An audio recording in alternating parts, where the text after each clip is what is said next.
Андан кейін Иса Галилея аймағында жүрді. Иудей басшылары өлтірмекші болған соң, ал жерде қалғысы келбеді. Иудейлердің чөбалачық майрамы жақындап қалған.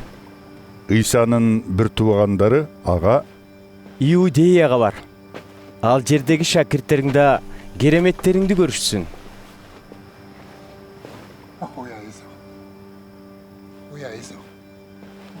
Ел көзіне түшкісі келген адам қылған іштерін жашырбайды. Сен шундай кереметті іштерді қылдың. Эми өзіңді бүт дүйнөгө тааныт. дешті. Бір туғандар да Исаға ишенішчі емес. Құдайдың улуулугун көрсөтөр уақыт саатын али келелек. Деді Иса аларға. Ал эми силер үчүн качан болсо да ыңгайлуу. Бул дүйнө силерди жек көрө албайт. Ал эми мени жек көрөт.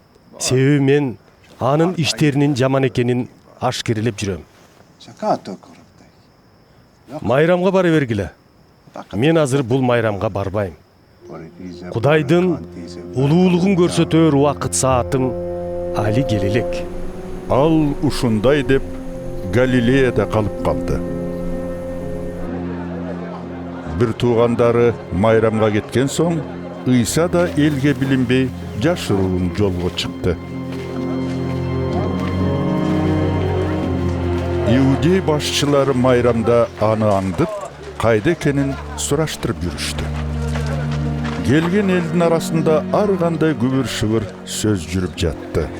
Бүрелері аны Жақшы десе, башқалары Жоқ, элди азгырып жүрөт. дешті.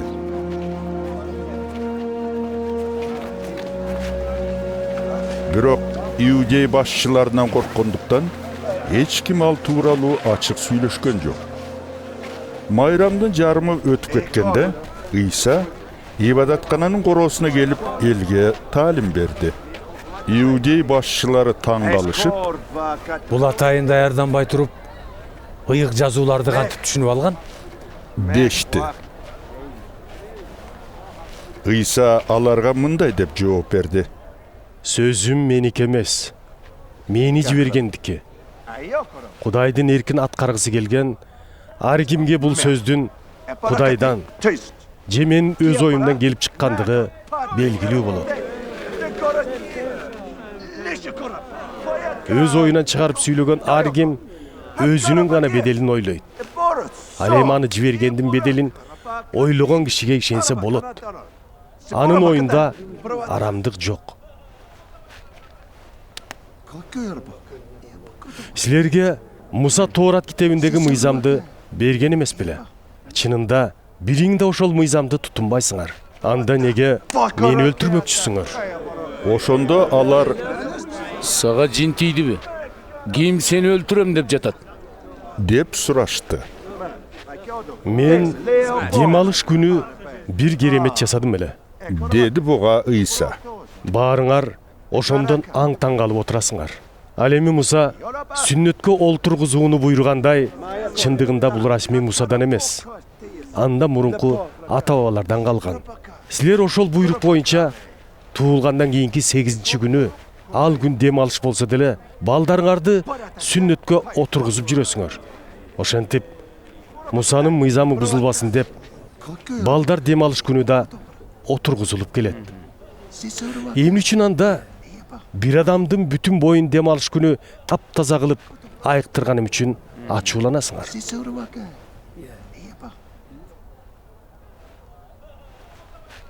Сырткы гана көрүнүшүнө карабай калыс сот жүргүзгүлө.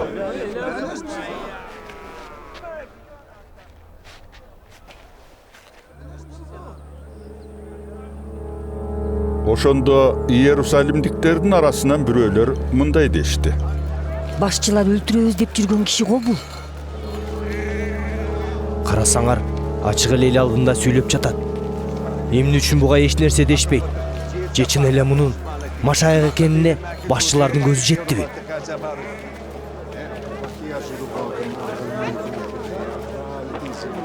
Машаяк келгенде анын кай жактан келерин эч ким билбейт. Ал эми анын кайдан экенин Biz bilemiz da.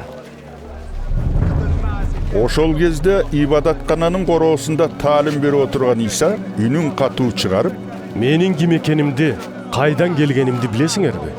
деди: Мен өзүмөн өзүм келген жокмун. Мени жиберген эч качан жалган айтпайт. Силер аны билбейсиңер. Мен болсо билем. Себеби мен ошондон келдим. Мени ошол жиберди. Бул сөз үчүн Исаны кармоого умтулушту. Бирок эч кимиси кол салууга даабады. Анткени анын Кудайдын улуулугун көрсөтөр убакыт сааты али келе.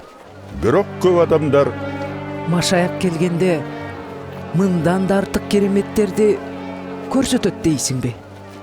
деп Исага ишене башташты. Эл арасындагы ушундай күбүр-шыбыр фарисейлерге жетти. Ошондо жогорку дин кызматчылары менен фарисейлер Исаны кармап келүүгө ибадаткана сакчыларын жиберишти. Дагы бир аз убакыт араңарда болот. Деди Иса аларга. Андан кийин мени жибергенге кайтам. Мени издейсиңер да таппайсыңар. Себеби мен турган жерге силер бара албайсыңар. Ошондо иудей башчылары өз ара мындай деп сүйлөшө башташты. Биз таба албагыдай кайда барат?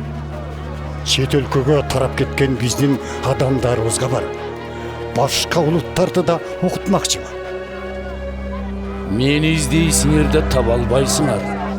Мен турган жерге силер бара албайсыңар дегени эмнеси?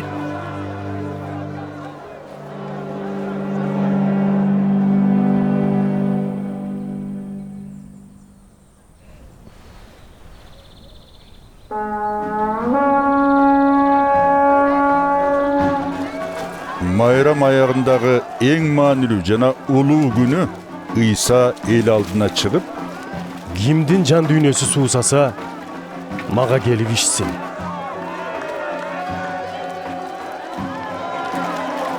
Ыйык жазууларда жазылгандай, ким мага ишенсе, анын жүрөгүнөн өмүр берүүчү суу ташкындап агат, деди.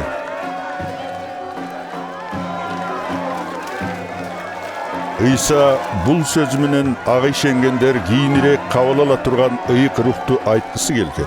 Анткени Кудай Исаны али өз улуулугуна бөлө элек болгондуктан ыйык рухун төгө элек болчу. Исанын сөзүн уккан кээ бирөөлөр Чынында эле бул келүүгө тийиш болгон пайгамбардын өзү дешсе,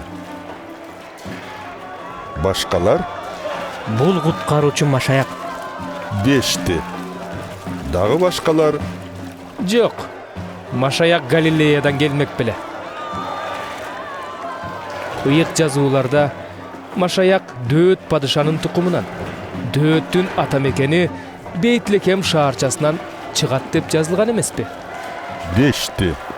Ошентип Иса тууралуу талашып, эл экиге бөлүндү. Бир нече адам аны кармоого умтулушту. Бирок да кол салууга батынышпады. Исаны кармап келүүгө жиберилген сакчылар кайтып келишкенде, жогорку дин кызматчылар менен фарисейлер алардан Эмне үчүн аны бул жака алып келген жоксуңар? деп сурашты. Сакчылар Ушуга чейин бир да адам ал сыяктуу сүйлөгөн эмес. дешти. Ошондо фарисейлер Эмне? Ал силерди да алдап кеткенби? Эги башчылар менен фарисейлердин ичинде ага ишенген бирөө жарым болгонбу? Жок. Ага Тоорат мыйзамын билбеген, каргышка калган эл гана ишенет. дешти. Бир ирет түн ичинде Исага келип кеткен жана ошол жердегилердин арасында болгон Никодим мындай собол таштады. Мыйзам боюнча бирөөгө өз оозунан угуп териштирбей туруп өкүм чыгарууга болобу? Эмне? Сен да Галилеялыксыңбы? Ыйык жазууларды оку.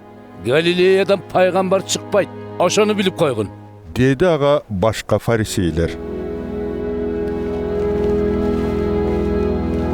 Андан кийин баары тең үй үйлөрүнө тарап кетишти.